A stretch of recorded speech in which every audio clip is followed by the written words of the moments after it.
এগুলো দেখো কুঞ্চি ফল এরকম বীজ ছিল, এগুলো বের করে নিয়েছি আর পেঁয়াজ কুচিয়ে নিয়েছি আর মুখালি করে এগুলো সব বের করে নিয়েছি। আমার মায়ের তো খাওয়া বারণ, বীজগুলো দেখো চামচ দিয়ে বের করেছি, ধোয়া হয়ে গেছে।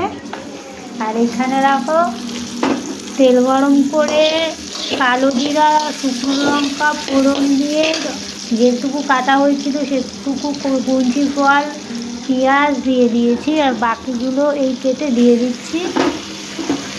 মানে এই বীজগুলো ফেলতে টাইম লাগে, কোন সব সময় সাবধান বাজ করে।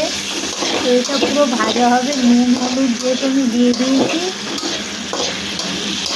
এখন আর একটু দেবো, আর একটু যেহেতু পরিমাণটা বেশি। দাঁড়াও,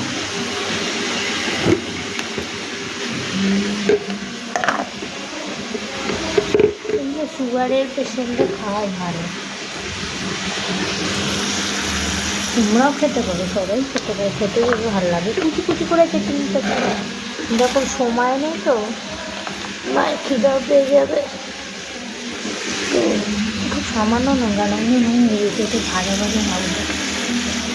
যত বিশ্বাস জিনিস তত বিশ্বাস জিনিসকে তুমি যত তরিজুত করে রান্না করবে তত ভালো, কিন্তু যখন তোমার পেশেন্টের বিষয় আসবে তত খাওয়ার রেস্ট্রিকশান থাকবে, তখন তোমাকে একটু বুদ্ধি খাটিয়ে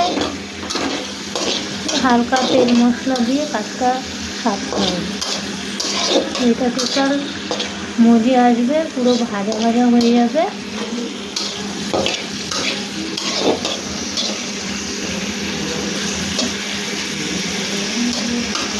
এগুলোকে তোমরা টুকরো টুকরো করে যত কাটবে তত আরও ভালো হবে।